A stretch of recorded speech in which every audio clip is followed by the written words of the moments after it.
Hi, and welcome back to another newspaper article, Lucky Dip, with myself, Jenny, my most beautiful of co-hosts, though a little bit dark today, Yvette. The boys are sleeping elsewhere, so I'm hoping for a reduction in chaos for this one. Now, for trigger warnings, I don't know what we're going to have out the hat. I don't know what's left. Do have a look in the description down below. Make sure that there's nothing that's going to be picked out the hat that's really going to affect you personally. Just make sure of that before you get started in this one. We'll get straight into it.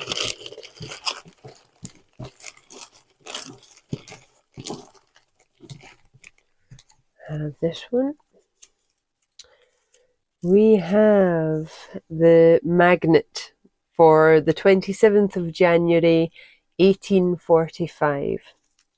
See what the magnet has for us. So it doesn't seem like we have much of a positive start to this episode. The title for this one reads Fatal Accident at Astley's Amphitheatre. It reads, on Monday evening, a fatal accident occurred on the stage at this theatre to one of the supernumeraries named William Blake, aged 38. The pantomime of Johnny Gilpin was in the course of performance, and in one of its scenes representing a Jew's old clothes shop, a number of supernumeraries, deceased being one, were to be seen making purchases within. As each came out, a trick was played upon him by the clown, Barry, and the pantaloon, Bradbury, holding a rope which crossed the door and which tripped up each purchaser at his exit. The deceased did not make his calculation for an easy fall, and in consequence tumbled violently over, and fell flat with great force on the stage. The fall forced the metallic part of a truss that he wore into the lower part of the abdomen, causing internal injuries, of which deceased died on Wednesday morning at his residence, Pleasance Place, High Street, Lambeth, leaving a widow and 7 young children unprovided for.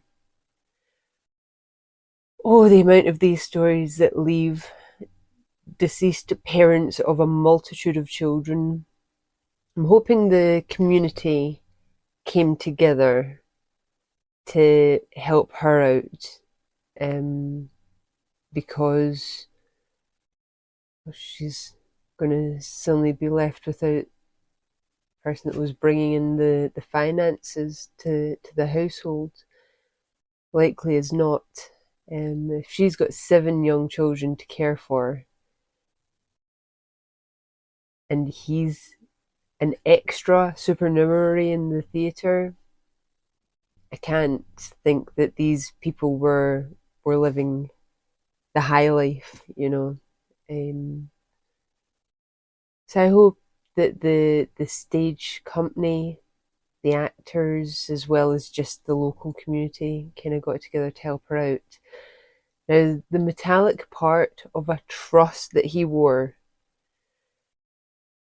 So, trusses, I've seen them marketed in old papers for people with hernias, that you would wear a truss just to force things back where they should be. I've seen adverts telling people to give up their truss because there's this new cure, but it seems like this man was possibly subject to hernias. He's worn a truss just to keep himself intact and save some discomfort, and that's what's killed him when he's been tripped up on his way out of the clothes shop on stage. It's not mentioning how the audience took it. You hear in these stories that the audience often can't tell that it's not part of the show. So they may have thought that however he's reacted on falling, he's they've probably thought that it was just slapstick to the max, really, on his part. So Yeah.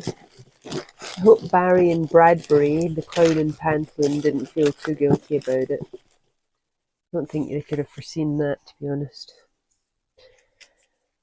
Next we have the Elgin Courant and Morayshire Advertiser for the 5th of September 1856, and we'll see what this has for us. I'm not sure what to expect from this article. It's titled Strange Occurrence. See what it has. It reads, 16 or 20 years ago, the song of the female drummer was very popular. Several years ago, a lad came out of Scotland and hired as a farm servant in the neighbourhood of Underskiddaw. He was known generally by the name of Tommy and is now between 20 and 30 years of age. Tommy was an excellent servant. He could plough, harrow, drain, or do any job about the house. Recently he's been employed in draining. He was extremely fond of a little short pipe, the colour of which was without parallel. On Thursday week, Tommy, as he was called, was taken ill and safely delivered of a fine child. That some mystery hangs about this affair is certain. At present, this is all we know. So Tommy was obviously a female who had decided to increase her worth, so to speak, by taking on the guise of a male and setting out to work for what would have been quite a lot more than she was able to obtain in her own clothing. So good on her, good on Tommy. I'm into it. Like I've said it before, you do what you got to. You know, these lassies were taking a lot of chances by dressing up as men and entering male-dominated fields of employment. There's a lot of fear to being found out. You wouldn't just lose your position; you could find yourself assaulted or anything. By the men who feel like you've maybe been conning them for X amount of time. So these women that would end up pregnant, I really don't know. I said in the last one, I don't know how they could tell who they could let in on their secret, because anyone that knew that they were actually female could blackmail them. You know, the judicial system did not look kindly upon people wearing garb of the supposedly opposite sex. So, have another one.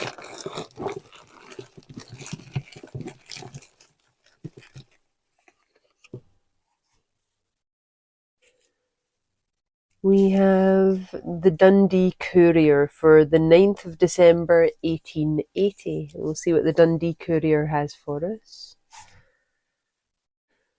I'm not sure what this one is about. We have atmospheric phenomenon. It reads, on Tuesday afternoon, a singular atmospheric phenomenon was observed in Edinburgh about a quarter before 4 o'clock.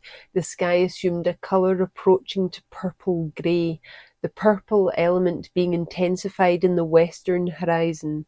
The gas jets in the street lamps and in shop windows wore a pale green hue, resembling very much the appearance produced by the limelight. Nor was this green tint confined to gas jets alone.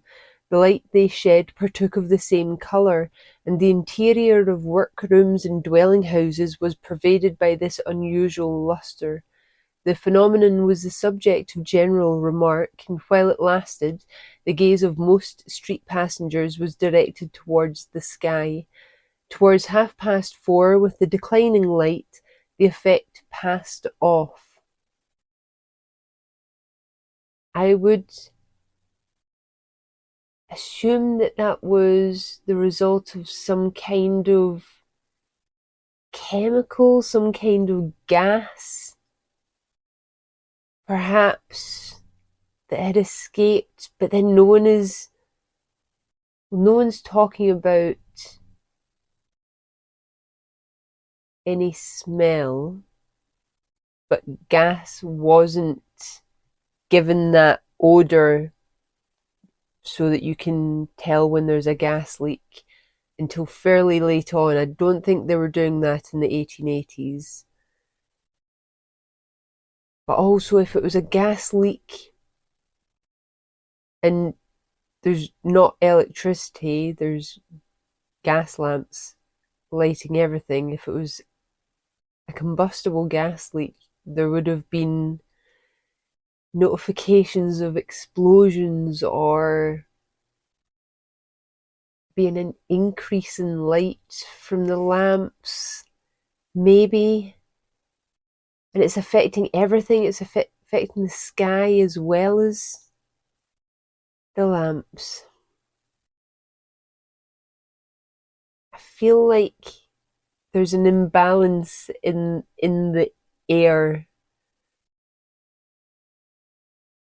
but I don't know if it's a foreign element, a foreign gas, or whether it's just an increase in something that's usually in the air. I don't know. I don't know. I'm really baffled by that. If you've any idea what could make gas lamps give off a green light while making the sky purple, and I assume the purple element that's intensified in the west is going to be where the sun is setting. Yeah, afternoon. So 4 in the afternoon. So we're talking about dinner time in the afternoon. So what would make the sun glow purple but gas jets glow green? There's one for you. I don't know. I'll have a last one.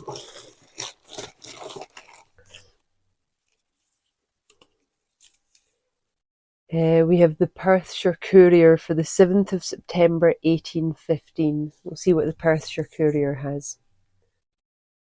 We may very well be ending the way we started.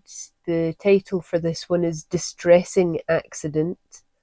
As Mr. Stephen Toghill Jr. of Treshman Farm in the neighbourhood of Hawkesbury Upton, Gloucestershire, was returning home from reaping a few days ago, having in his possession a gun which he had taken out in the morning for the purpose of shooting birds off the corn, he perceived a rabbit. He fired at it, but did not kill the animal. A gamekeeper named Salter, seeing this act, demanded the farmer's gun, which he refused giving. The consequence was the gamekeeper endeavoured to wrest it from him by force, but failing to accomplish his purpose, he took his own gun and began beating Toghill with the butt end of it. In the scuffle, Toghill's gun went off, and shocking to relate, he received the entire contents of his own piece, which entered the groin and came out at the back. There are no hopes of his recovery.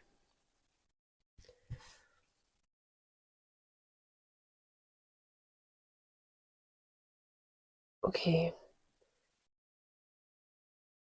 I assume then that this can't have been the farmer's land that he was shooting the rabbit on. Gamekeepers were very proprietary. They would do what they felt they needed to get you off their land. This gamekeeper has obviously assumed that where farmer Toghill is stealing bunnies, pilfering game off the land. He didn't even kill a rabbit. He's been killed for making an attempt. Who starts fighting with guns, like literally using a gun to beat someone with? I mean, that's it's a horrible injury. I don't know. I feel like that could have been resolved easier. This farmer's going to have known the gamekeeper. They're not going to have been strangers to each other. I mean, when you lived in these little neighborhoods back in the day, everyone knew everybody.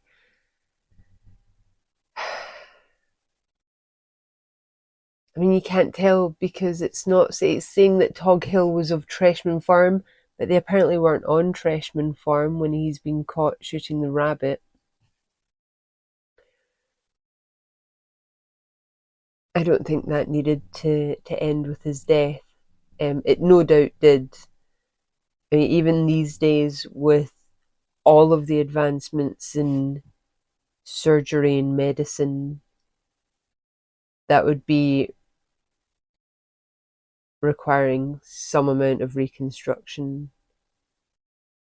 probably just to get him able to sit and walk again, much less anything else. Yeah, it's a horrible way to go. The moral of the story is don't shoot bunnies, I guess. And we may see you for the next one. Take care.